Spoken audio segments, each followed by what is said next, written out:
ವಿಧಾನಸಭೆಯಲ್ಲಿ ಈಗ ಎಸ್ಟಿ ನಿಗಮದ ಹಗರಣ ಕೋಲಾಹಲವನ್ನೇ ಎಬ್ಬಿಸಿದೆ. ಈಗ ಬಿಜೆಪಿ ಕಾಲದ ಅಕ್ರಮಗಳನ್ನ ಸಿಎಂ ಪ್ರಸ್ತಾಪಿಸಿ ತಿರುಗೇಟನ್ನ ಕೊಡ್ತಾ ಇದ್ದಾರೆ. ಬಿಜೆಪಿ ಕಾಲದಲ್ಲಿ ಏನೇನು ಅಕ್ರಮ ಆಗಿತ್ತು ಅನ್ನುವಂಥದ್ರ ಬಗ್ಗೆ ಸಿಎಂ ಮಾತಾಡ್ತಾ ಇದ್ದಾರೆ. ವಿಧಾನಸಭೆಯಲ್ಲಿ ನಡೀತಾ ಇರುವಂತಹ ಚರ್ಚೆ.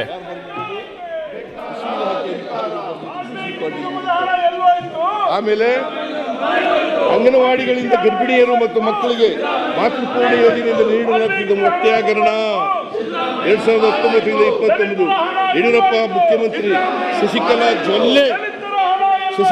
ಜೊಲ್ಲೆ ಕನ್ಸರ್ನ್ ಮಿನಿಸ್ಟರ್ ಗಂಗಾವತಿ ಶಾಸಕರಾಗಿದ್ದ ಪರಿಣಾಮವಳ್ಳಿ ಕೂಡ ಭಾಗಿಯಾಗಿದ್ದರು. ಕೆಐಡಿಬಿ ಹಗರಣ 2018-13 BS ಯಡಿಯೂರಪ್ಪ, ಜಗದೀಶ್ ಶೆಟ್ಟರ್, ಸದಾನಂದ ಗೌಡ, ಕಟ್ಟಾ ಸುಬ್ರಹ್ಮಣ್ಯ ನಾಯ್ಡು, ಮುರುಗೇಶ್ ನಿರಾಣಿ ಇನ್ನೂ ಆರಿಲ್ಲ. ಗಣಿ ಹಗರಣ, ಬಿಡಿಎ ಮತ್ತು ಕೆಐಡಿಬಿ ಡಿನೋಟಿಫಿಕೇಶನ್ ಹಗರಣದಲ್ಲಿ ಮುಖ್ಯಮಂತ್ರಿಗಳು ಹಾಗೂ ಹಲವಾರು ಸಚಿವರುಗಳು ಜೈಲಿಗೆ ಹೋಗಿದ್ದಾರೆ. ಜಗದೀಶ್ ಶೆಟ್ಟರ್, ಸದಾನಂದ ಗೌಡ, ರಾಘವೇಂದ್ರ ಕೋಆಪರೇಟಿವ್ ಬ್ಯಾಂಕ್ನ ಇದುವರೆಗೂ ಈ ಹಗರಣದಲ್ಲಿ ಸಾವಿರಾರು ಕೋಟಿ ಹಣವನ್ನು ದೋಚಿರುವ ಇದುವರೆಗೂ ಐಡಿ ಮತ್ತು ಶ್ರೀಬೇರವರು ಬಂಧಿಸುವ ಕೆಲಸ ಮಾಡಿಲ್ಲ. ಜಯನಗರ ಬಸವನಗುಡಿಯ ಬೀದಿಗಳಲ್ಲಿ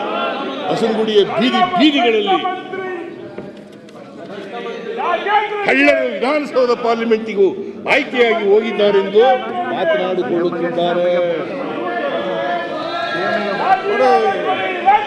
ಬಗೆದಷ್ಟು ಬಿಜೆಪಿ ಸ್ಯಾಂಪಲ್ಗಳು ನಾನು ಹೇಳಿರೋದು. ಇನ್ನೂ ಬೇಕಾದಷ್ಟು ಇದ್ದಾವೆ ಹಗರಣಗಳು. ಇನ್ನು ಬಗೆದಷ್ಟು ಬಿಜೆಪಿ ಅವಧಿಯ ಲೆಕ್ಕ ಹಾಕಲಾಗದಷ್ಟು ಹಗರಣಗಳು ಬಯಲಾಗುತ್ತಲೇ ಇವೆ. ಈ ಹಗರಣಗಳ ಕುರಿತು ವಿವಿಧ ತನಿಖೆಗಳು ನಡೆಯುತ್ತಿವೆ. ಭ್ರಷ್ಟರು ಹಾಗೂ ದುರುಳರು ಜೈಲಿಗೆ ಹೋಗುವ ದಿನಗಳು ದೂರವಿಲ್ಲ. ಆಮೇಲೆ ಅನುಬಂಧ 3 ನಮ್ಮ SIT ಅವರು ಇದುವರೆಗೆ ಮುಟ್ಟುಗೋಲು ಹಾಕಿಕೊಂಡಿರುವ ಮೊತ್ತ 14/2/24 8,20,62,000 ಸತ್ಯನಾರಾಯಣ ವರ್ಮಾ ಅವರಿಂದ, 16/2/2024 3,62,47,200 ಪದ್ಮನಾಭ JG ಅವರಿಂದ, 17/2/17 2024 ಪದ್ಮನಾಭ JJ ಅವರಿಂದ, 18/2/2018 ನಾಗೇಶ್ವರ ರಾವ್ ಇಂದ 1,49,65,200 ಕೋಟಿ 200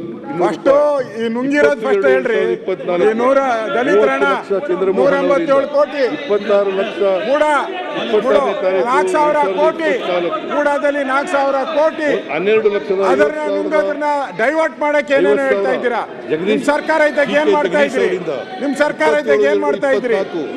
3,10,000 ರೂಪಾಯಿ ಸತ್ಯನಾರಾಯಣ ವರ್ಮಾ ಅವರಿಂದ, 28/2/2024 24 ಲಕ್ಷ ಸತ್ಯನಾರಾಯಣ ವರ್ಮಾ ಅವರಿಂದ, ಒಟ್ಟು 14,33,35,000 ನಗದು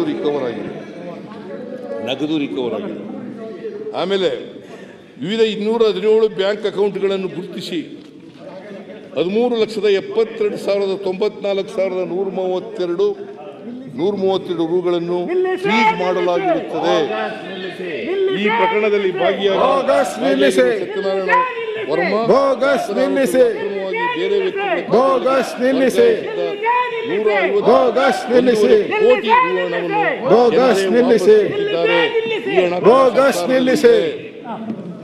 SITಯು ಸತ್ಯನಾರಾಯಣ ವರ್ಮಾ ಲ್ಯಾಂಬೋರ್ಗಿನಿ ನಾವು ಯಾವ ಕಾರ್ಗಳು ಗೊತ್ತಿಲ್ಲ ನಮಗೆ. ಲ್ಯಾಂಬೋರ್ಗಿನಿ ಎಂಬ ಕಾರನ್ನು ಬಿಗ್ ಬಾಯ್ಸ್ ಟಾಯ್ಸ್ ಲಿಮಿಟೆಡ್ ಕಂಪನಿಯಿಂದ ಖರೀದಿ ಮಾಡಿದ್ದ. ಈಗ ಆ ಕಾರನ್ನು ವಶಪಡಿಸಿಕೊಳ್ಳಲಾಗಿದೆ. ಸಂತೆ ಭಾಷಣ ಬೇಡ ವಾಪಸ್ ಪಡೆದು 3,31,19,66 ಕೋಟಿ ರು ಹಣವನ್ನು ಸರ್ಕಾರಕ್ಕೆ ಮರಳಿಸುವುದಾಗಿ ಸಂಬಂಧಿತ ನ್ಯಾಯಾಲಯದಲ್ಲಿ ಅರ್ಜಿ ಸಲ್ಲಿಸಿರುತ್ತಾರೆ.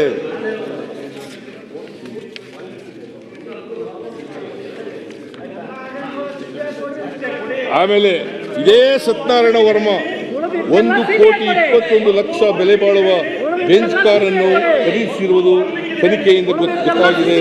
ಈ ಕಾರನ್ನು SITಯು ತನ್ನ ವಶಕ್ಕೆ ಪಡೆದಿರುತ್ತದೆ. ಈ ಕಾರನ್ನು ಸಹ ಮರಳಿ ಕಂಪನಿಗೆ ನೀಡಿ ಅದರ ಮೌಲ್ಯವನ್ನು ವಾಪಸ್ ಪಡೆಯುವ ಪ್ರಕ್ರಿಯೆ ಚಾಲನೆಯಲ್ಲಿದೆ.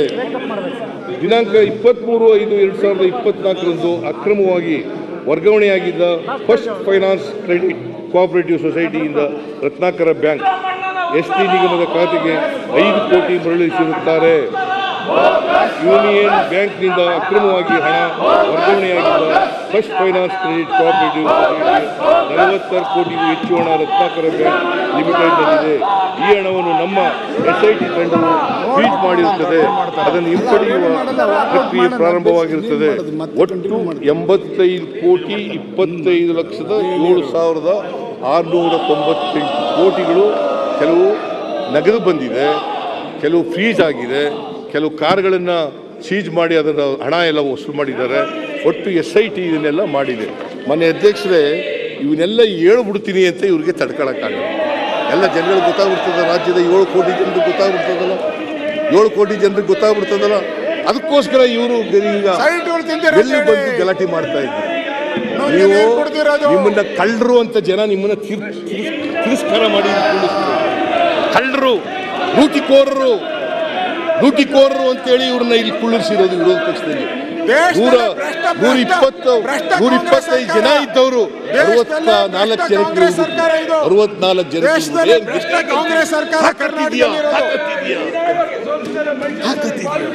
ತಾಕತ್ತಿದೆಯಾ ಅಂತ ಏನಾಯ್ತಪ್ಪ ನಿಮ್ಗೆ? ನಿಮ್ ತಾಕತ್ತಲ್ಲಿ ಎಲ್ಲೋಯ್ತು? ಬಿಜೆಪಿ ಸೋಲ್ತು, ನಾವು ಅಧಿಕಾರಕ್ಕೆ ಬಂದಿದ್ದೀವಿ. 136 ಜನ ಗೆದ್ದಿದ್ದೀವಿ ನಾವು. ನಂಬರ್ 136, 64. ನಿಮ್ಮ ವಯಸ್ಸು ಎಷ್ಟೇ ಸುಳ್ಳು ಆರೋಪಗಳನ್ನು ಮಾಡಿದ್ರು ಕೂಡ ನಾವು ಬಗ್ಗಲ್ಲ, ಇದರಲ್ಲ, ಜಗ್ಗಲ್ಲ. ನಿಮ್ಮನ್ನ ಬಲಿ ಹಾಕಿ ಎಲ್ಲ ತನಿಖೆಗಳನ್ನು ಮಾಡಿಸಿ ನಿಮ್ಮನ್ನ ಬಲಿ ಹಾಕಿ ಕೆಲವ್ರನ್ನ ತಪ್ಪು ಮಾಡಿದವರನ್ನ ಜೈಲಿಗೆ ಕಳಿಸ್ತಕ್ಕಂಥ ಕೆಲಸವನ್ನು ಮಾಡೇ ಮಾಡ್ತೀವಿ ಅಂತಕ್ಕಂಥ ಮಾತುಗಳನ್ನ ಹೇಳಲಿಕ್ಕೆ ಬಯಸ್ತೇನೆ. ಅದರಿಂದ ಮಾನ್ಯ ಅಧ್ಯಕ್ಷರೇ, ನಾವು ಯಾವುದೇ ಚೀಫ್ ಮಿನಿಸ್ಟರ್ ಏನು ಕಳಂಕ ತರಬೇಕು ಅಂತ ಮಾಡಿದ್ದಾರೆ ಅದು ಸಾಧ್ಯ ಇಲ್ಲ. ಆಮೇಲೆ ಏನು ದಲಿತರು, ಪರಿಶಿಷ್ಟ ಜಾತಿಯವರ ಹಣ, ಪರಿಶಿಷ್ಟ ವರ್ಗದವರ ಹಣ ಲೂಟಿ ಹೋಗ್ಬಿಟ್ಟಿದೆ ಅಂತ ಹೇಳ್ತಾರಲ್ಲ. 187 ಕೋಟಿ 33 ಲಕ್ಷ ಅಲ್ಲ, ಅಷ್ಟು ಬ್ಯಾಂಕ್ ಬಂದಿರೋದು. ನ್ಯಾಷನಲ್ ಯೂನಿಯನ್ ಬ್ಯಾಂಕ್ ಆಫ್ ಇಂಡಿಯಾಗೆ ಬಂದಿರೋದು. ಅದರಲ್ಲಿ 89 ಕೋಟಿ 63 ಲಕ್ಷ 89 ಕೋಟಿ 63 ಲಕ್ಷ ಮಾತ್ರ ಆಂಧ್ರಕ್ಕೆ, ತೆಲಂಗಾಣಕ್ಕೆ ಹೋಗಿರೋದು. ಅದನ್ನ ರಿಕವರಿ ಮಾಡಲಿಕ್ಕೆ ಪ್ರಾರಂಭ ಮಾಡಿದ್ದೀವಿ ನಾವು. ಈಗ ಹೇಳ್ತೀನಿ ನಾನು, ಯಾರೇ ತಪ್ಪಿತಸ್ಥರಿದ್ರು ಕೂಡ, ಯಾರೇ ಕಳ್ಳರುಗಳಿದ್ರು ಕೂಡ, ಯಾರೇ ಲೂಟಿಕೋರಿದ್ರು ಕೂಡ ಅವ್ರಿಗೆ ಶಿಕ್ಷೆಗೆ ಒಳಪಡಿಸ್ತಕ್ಕಂಥ ಕೆಲಸವನ್ನು ಮಾಡ್ತೀವಿ. ಯಾರಿಗೂ ರಕ್ಷಣೆ ಕೊಡ್ತಕ್ಕಂಥದ್ದು ಪ್ರಶ್ನೆನೇ ಇಲ್ಲ. ಯಾರಿಗೂ ರಕ್ಷಣೆ ಕೊಡ್ತಕ್ಕಂಥ ಪ್ರಶ್ನೆ ಇಲ್ಲ. ನಾವು ಯಾವತ್ತೂ ಕೂಡ ಕರಪ್ಷನ್ ಜೊತೆ ಶಾಮೀಲಾಗಲ್ಲ, ಕರಪ್ಷನ್ ಜೊತೆ ಕಾಂಪ್ರಮೈಸ್ ಮಾಡ್ಕೊಳ್ಳಲ್ಲ. ಕರಪ್ಷನ್ ವಿರುದ್ಧ ಹೋರಾಟ ಮುಂದುವರಿಯುತ್ತದೆ ಅಂತಕ್ಕಂಥ ಮಾತುಗಳನ್ನ ಹೇಳಿ ಇವರು ಅವರ ತಪ್ಪುಗಳನ್ನು ಮುಚ್ಚಿಕೊಳ್ಳಲಿಕ್ಕೆ, ಅವರ ಕಾಲದಲ್ಲಾದಂತ ಕಳ್ತನ, ಲೂಟಿ, ಭ್ರಷ್ಟಾಚಾರ ಅದನ್ನು ಮುಚ್ಚಿಕೊಳ್ಳಲಿಕ್ಕೆ ಇವತ್ತು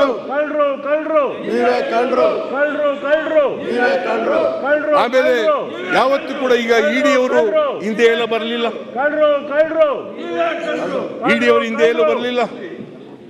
ಈಗ ಶುರು ಮಾಡಿದ್ದಾರೆ. ಎಷ್ಟರ ಮಟ್ಟಿಗೆ ನಮ್ಮ ಮಿನಿಸ್ಟರ್ಗಳು ಹೇಳಿದ್ರು, ಡೆಪ್ಟಿ ಚೀಫ್ ಮಿನಿಸ್ಟರ್ ಹೇಳಿ ಅಂತ ಹೇಳದ. ಇದು ಕಾನೂನು ರೀತಿ ಮಾಡ್ತಕ್ಕಂಥ ತನಿಖೆನ ಕಾನೂನು ರೀತಿಯ ಮಾಡಲಿ. We are not afraid of ED, we are not scared of ED, we are not scared of BJP, we are not scared of BJP. ಮಾನ್ಯ ಅಧ್ಯಕ್ಷರೇ, ಇಷ್ಟನ್ನ ನಾನು ಲಿಖಿತವಾಗಿ ಹೇಳಿದ್ದೀನಿ. ಅವೆಲ್ಲನೂ ಕೂಡ ರೆಕಾರ್ಡ್ ಹೋಗ್ಬೇಕು ಅಂತಕ್ಕಂಥ ನಿಮ್ಮಲ್ಲಿ ಮನವಿ ಮಾಡಿ ನನ್ನ ಮಾತುಗಳನ್ನು ಮುಗಿಸ್ತೇನೆ. ಇದೇ ನನ್ನ ಉತ್ತರ. ಈಗ ಆಯ್ತು, ಏನ್ ಮಾಡೋದು ಹೇಳ್ಬಿಡ್ಲ. ಈಗ ನಾವು ಈಗ ಬಹುಶಃ ಎಲ್ಲರದೊಂದು ಮನವಿ, ಮಳೆ ಬಹಳ ಜೋರಿದೆ ಊರಲ್ಲಿ.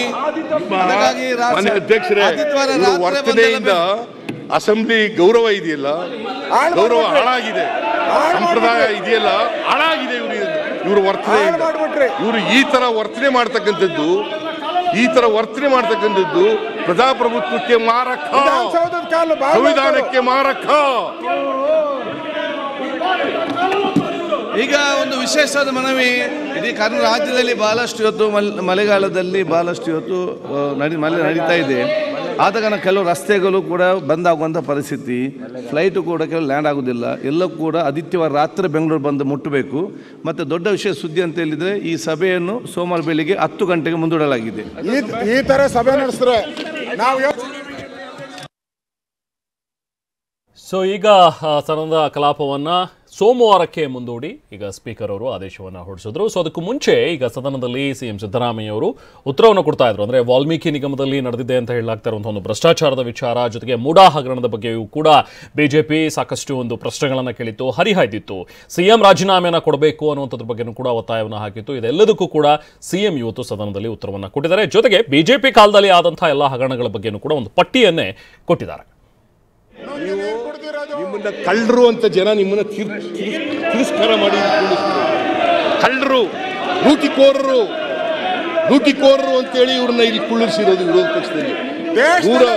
125 ಜನ ಇದ್ದವರು 64 ಜನಕ್ಕೆ